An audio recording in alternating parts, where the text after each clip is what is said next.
బాధ్యత మనకుంటే భవిష్యత్తు భావితరానికి బాగుంటుంది. భారతదేశంలో క్రిమినల్ చట్టానికి పునాది వేసే కీలకమైన లీగల్ డాక్యుమెంట్ అయిన ఇండియన్ పీనల్ కోడ్ గురించి అవగాహన కల్పించడానికి అంకితమైన మా ప్రత్యేక సిరీస్కి స్వాగతం. ఈ సిరీస్లో Indian penal code awareness video సిరీస్లో మేము వివిధ అంశాలను వెలుగులోకి తీసుకురావాలని లక్ష్యంగా పెట్టుకున్నాము. ఐపీసీ 1860 అందరికీ మరింత చేరువయ్యేలా మరియు అర్థం అయ్యేలా చేస్తుంది.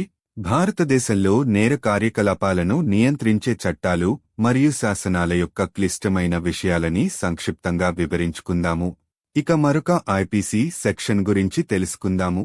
భారతీయ శిక్షాస్మృతి 1860 లేదా ఐపీసీ 1860లోని సెక్షన్ 54 ఈ మరణ శిక్షను మార్చడానికి సంబంధించినది. మరణశిక్ష యొక్క మార్పు అనేది తక్కువ తీవ్రమైన శిక్షతో మరణశిక్ష యొక్క ప్రత్యామ్నాయాన్ని సూచిస్తుంది. ఈ నిబంధన నిర్దిష్ట పరిస్థితులలో మరొక రకమైన శిక్షతో కఠినమైన శిక్షను భర్తీ చేయడానికి న్యాయ వ్యవస్థ యొక్క విచక్షణను కలిగి ఉంటుంది. ఐపీసీ సెక్షన్ 54 ఇలా పేర్కొంది: మరణశిక్ష యొక్క కమ్యూటేషన్ మరణశిక్ష విధించబడిన ప్రతి సందర్భంలో తగిన ప్రభుత్వం నేరస్థుడి అనుమతి లేకుండా ఈ కోడ్ అందించిన ఏదైనా ఇతర శిక్షకు శిక్షను మార్చవచ్చు. వివరణాత్మక వివరణ 1. సముచిత ప్రభుత్వానికి అధికారం. ప్రారంభంలో సెక్షన్ 54 మరణశిక్షను మార్చే అధికారాన్ని సముచిత ప్రభుత్వానికి మంజూరు చేస్తుంది. తగిన ప్రభుత్వం అనే పదం సాధారణంగా రాష్ట్ర ప్రభుత్వాన్ని దాని పరిధిలోని నేరాలకు సంబంధించి మరియు ఇతర సందర్భాల్లో కేంద్ర ప్రభుత్వాన్ని సూచిస్తుంది. ఇది జీవితం మరియు మరణ విషయాలలో కార్యనిర్వాహకుడికి ఉన్న ముఖ్యమైన విచక్షణను నొక్కి చెబుతుంది. 2. సమ్మతి అవసరం. నేరస్థుడి అనుమతి లేకుండానే కమ్యూటేషన్ జరగవచ్చని నిబంధన స్పష్టంగా పేర్కొంది. నేరస్థుడి కోరికలతో సంబంధం లేకుండా ప్రయాణం చేయాలనే నిర్ణయం పూర్తిగా ప్రభుత్వంపై ఆధారపడి ఉంటుందని దీని అర్థం. 3. ప్రత్యామ్నాయ శిక్షల పరిధి. సెక్షన్ 54 మరణశిక్షను మార్చే అధికారాన్ని మంజూరు చేస్తున్నప్పటికీ అది నిర్దిష్ట భర్తీ శిక్షను అందించదు. బదులుగా భర్తీ తప్పనిసరిగా ఈ కోడ్ అందించిన ఏదైనా ఇతర శిక్ష అని పేర్కొంది.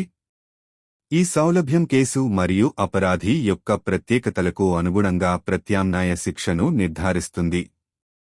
4. దయ మరియు పునరావాసంపై ఉద్ఘాటన. కమ్యూటేషన్ నిబంధన యొక్క ఉనికి న్యాయ వ్యవస్థ యొక్క దయ, సానుభూతి మరియు పునరావాసం యొక్క అవకాశం యొక్క విలువలను గుర్తించడాన్ని ప్రతిబింబిస్తుంది.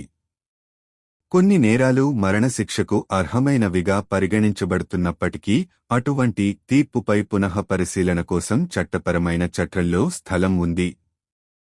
5. Commutation versus appeal. Section 54 appellate సిస్టంతో అయోమయం చెందకూడదు. ఒక నిందితుడికి మరణశిక్షపై అప్పీల్ చేసే హక్కు ఉన్నప్పటికీ మరణశిక్షను మార్చడం అనేది న్యాయ సమీక్షా ప్రక్రియ నుండి వేరుగా ప్రభుత్వంచే క్షమాపణకు సంబంధించిన చర్య. 6. చారిత్రక మరియు సామాజిక సందర్భం. మరణశిక్షకు సంబంధించిన చర్చలు ప్రపంచవ్యాప్తంగా కొనసాగుతూనే ఉన్నాయి. ఒక జీవితాన్ని తీసుకునే నైతిక చిక్కుల నుండి న్యాయపరమైన లోపాల సంభావ్యత వరకు వాదనలు ఉన్నాయి. సెక్షన్ 54 ఈ చర్చల ప్రతిబింబంగా చూడవచ్చు.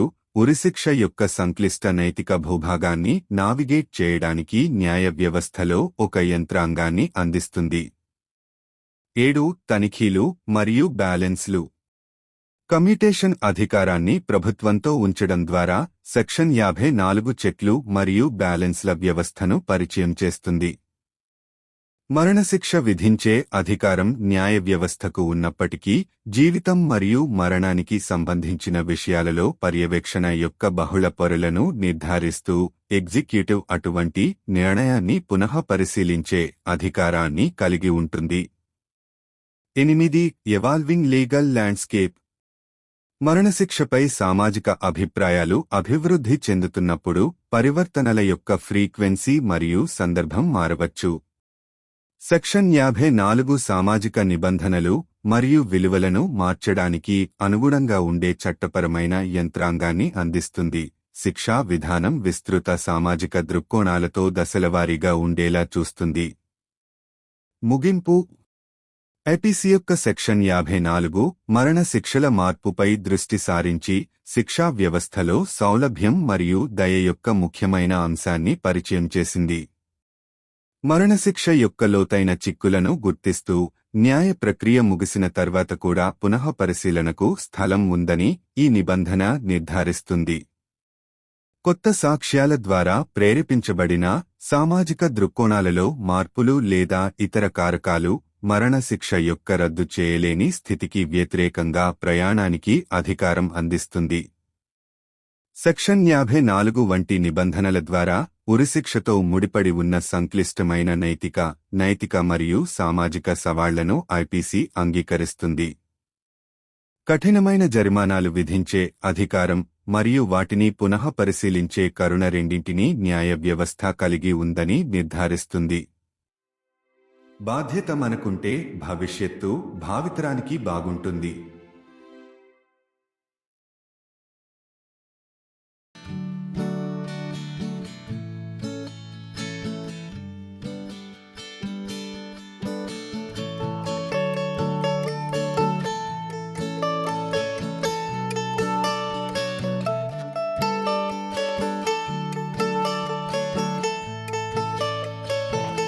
भारतीय दंड संहिता के बारे में जागरूकता पैदा करने के लिए समर्पित हमारी विशेष श्रृंखला में आपका स्वागत है, जो एक प्रमुख कानूनी दस्तावेज है जो भारत में आपराधिक कानून की नींव रखता है। इस श्रृंखला में भारतीय दंड संहिता जागरूकता वीडियो श्रृंखला हमारा उद्देश्य विभिन्न विषयों पर प्रकाश डालना है। आईपीसी 1860 इसे सभी के लिए अधिक सुलभ और समझने योग्य बनाता है। आइए हम भारत में आपराधिक गतिविधियों को नियंत्रित करने वाले कानूनों और कानूनों की जटिलताओं को संक्षेप में समझाएं। आइए अब आईपीसी की एक और धारा के बारे में जानते हैं।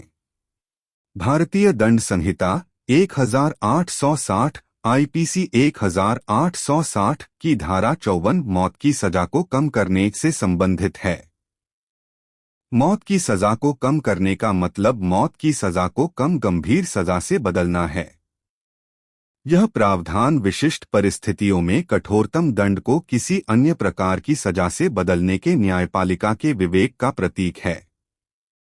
आईपीसी की धारा 54 में कहा गया है, मौत की सजा को कम करना हर मामले में जिसमें मौत की सजा पारित की जाएगी, उपयुक्त सरकार अपराधी की सहमति के बिना इस संहिता द्वारा प्रदान की गई किसी भी अन्य सजा को कम कर सकती है। विस्तृत विवरण। 1. उपयुक्त सरकार को शक्ति। शुरुआत में धारा 54 उपयुक्त सरकार को मौत की सजा को कम करने की शक्ति प्रदान करती है। शब्द उचित सरकार आम तौर पर इसके दायरे में आने वाले अपराधों के संबंध में राज्य सरकार और अन्य मामलों में केंद्र सरकार को संदर्भित करता है। यह जीवन और मृत्यु के मामलों में कार्यपालिका के महत्वपूर्ण विवेक को रेखांकित करता है। 2. सहमति की आवश्यकता। प्रावधान में स्पष्ट रूप से कहा गया है कि अपराधी की सहमति के बिना सजा में बदलाव किया जा सकता है। इसका मतलब यह है कि अपराध करने का निर्णय पूरी तरह से सरकार पर निर्भर करता है, चाहे अपराधी की इच्छा कुछ भी हो। 3. स्थानापन्न दंड की सीमा। जबकि धारा 54 मौत की सजा को कम करने की शक्ति प्रदान करती है, लेकिन यह किसी विशिष्ट प्रतिस्थापन सजा का प्रावधान नहीं करती है। इसके बजाय इसमें कहा गया है कि प्रतिस्थापन इस संहिता द्वारा प्रदान की गई कोई अन्य सजा होनी चाहिए। यह लचीलापन सुनिश्चित करता है कि प्रतिस्थापित सजा को मामले और अपराधी की विशिष्टताओं के अनुरूप बनाया जा सकता है। 4. दया और पुनर्वास पर जोर। कम्यूटेशन प्रावधान का अस्तित्व ही दया, उदारता और पुनर्वास की संभावना के मूल्यों की कानूनी प्रणाली की मान्यता को दर्शाता है। हालांकि कुछ अपराधों को मृत्युदंड के योग्य माना जा सकता है, लेकिन ऐसे फैसले पर पुनर्विचार के लिए कानूनी ढांचे के भीतर जगह मौजूद है। 5. संराशीकरण बनाम अपील। धारा 54 को अपीलीय प्रणाली के साथ भ्रमित नहीं किया जाना चाहिए। जबकि एक आरोपी को मौत की सजा के खिलाफ अपील करने का अधिकार है, मौत की सजा को कम करना सरकार द्वारा क्षमादान का एक कार्य है जो न्यायिक समीक्षा प्रक्रिया से अलग है। 6. ऐतिहासिक और सामाजिक संदर्भ। मृत्युदंड को लेकर वैश्विक स्तर पर बहस जारी है, जिसमें किसी की जान लेने के नैतिक प्रभाव से लेकर न्यायिक त्रुटियों की संभावना तक के तर्क शामिल हैं। धारा 54 को इन बहसों के प्रतिबिंब के रूप में देखा जा सकता है, जो मृत्युदंड के जटिल नैतिक क्षेत्र को नेविगेट करने के लिए कानूनी प्रणाली के भीतर एक तंत्र प्रदान करता है। 7. जांच और संतुलन। सरकार के पास परिवर्तन की शक्ति रखकर धारा 54 जांच और संतुलन की एक प्रणाली शुरू करती है। जबकि न्यायपालिका के पास मृत्युदंड लगाने का अधिकार है, कार्यपालिका ऐसे निर्णय पर पुनर्विचार करने की शक्ति रखती है, जिससे जीवन और मृत्यु के मामलों में कई स्तरों पर निगरानी सुनिश्चित होती है। 8. कानूनी परिदृश्य का विकास। जैसे जैसे मृत्युदंड पर सामाजिक विचार विकसित होते हैं, सजाए मौत की आवृत्ति और संदर्भ बदल सकते हैं। धारा 54 एक कानूनी तंत्र प्रदान करती है जो बदलते सामाजिक मानदंडों और मूल्यों के अनुकूल हो सकती है। यह सुनिश्चित करती है कि दंड व्यवस्था व्यापक सामाजिक दृष्टिकोण के अनुरूप बनी रहे। निष्कर्ष। आईपीसी की धारा 54 मौत की सजा को कम करने पर ध्यान केंद्रित करते हुए दंड व्यवस्था के भीतर लचीलेपन और दया का एक महत्वपूर्ण तत्व पेश करती है। मृत्युदंड के गहन निहितार्थों को पहचानते हुए यह प्रावधान सुनिश्चित करता है कि न्यायिक प्रक्रिया समाप्त होने के बाद भी पुनर्विचार की गुंजाइश बनी रहे।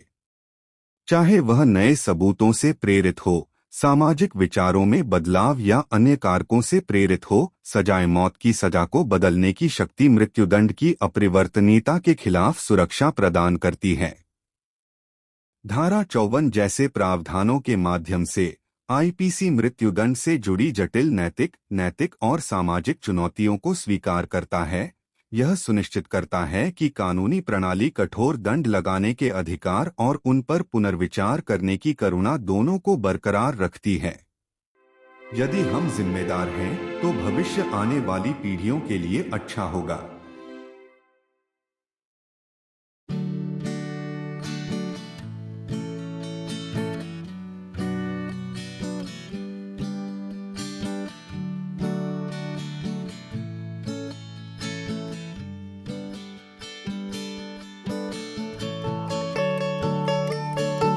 Welcome to our special series dedicated to creating awareness about the Indian Penal Code, a key legal document that lays the foundation of criminal law in India.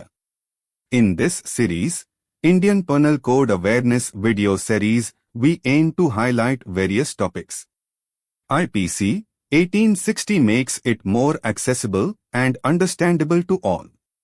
Let us briefly explain the complexities of laws and statutes governing criminal activities in India. Now let's know about another IPC section. Section 54 of the Indian Penal Code, 1860, IPC 1860, pertains to commutation of sentence of death. The commutation of a death sentence refers to the substitution of the penalty of death with a less severe form of punishment. This provision embodies the judiciary's discretion to replace the harshest penalty with another form of punishment under specific circumstances. IPC Section 54 states, commutation of sentence of death. In every case in which sentence of death shall have been passed, the appropriate government may, without the consent of the offender, commute the punishment for any other punishment provided by this code. Elaborated description. 1. Power to the appropriate government. At the outset, Section 54 grants the power to the appropriate government to commute a death sentence. The term appropriate government typically refers to the state government in relation to offences under its purview and the central government in other cases. This underscores the significant discretion the executive has in matters of life and death. 2. Necessity of consent. The provision clearly states that the commutation can occur without the consent of the offender. This means that the decision to commute rests solely with the government, irrespective of the offender's wishes. 3. Range of substitute punishments.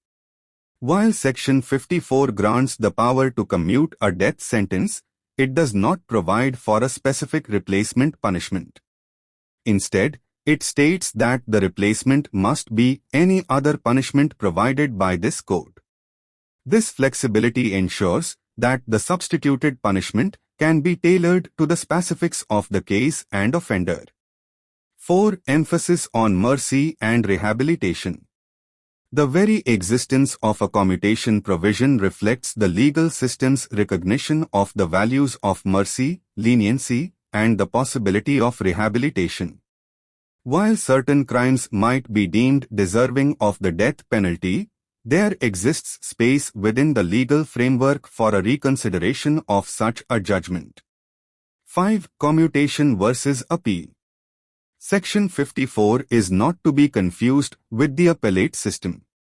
While an accused has the right to appeal a death sentence, the commutation of a death sentence is an act of clemency by the government, separate from the judicial review process. 6. Historical and societal context. Debates around the death penalty have persisted globally, with arguments ranging from the ethical implications of taking a life to the potential for judicial errors. Section 54 can be seen as a reflection of these debates, providing a mechanism within the legal system to navigate the complex moral terrain of capital punishment. 7. Checks and balances. By placing the power of commutation with the government, Section 54 introduces a system of checks and balances. While the judiciary has the authority to impose the death penalty, the executive retains the power to reconsider such a decision, ensuring multiple layers of oversight in matters of life and death. 8. Evolving legal landscape. As societal views on the death penalty evolve, the frequency and context of commutations can change. Section 54 provides a legal mechanism that can adapt to shifting societal norms and values, ensuring that the penal system remains in step with broader social perspectives. Conclusion.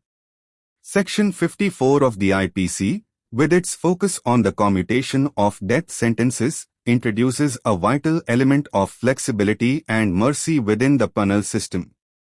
Recognizing the profound implications of a death sentence, this provision ensures that there exists room for reconsideration, even after the judicial process has concluded.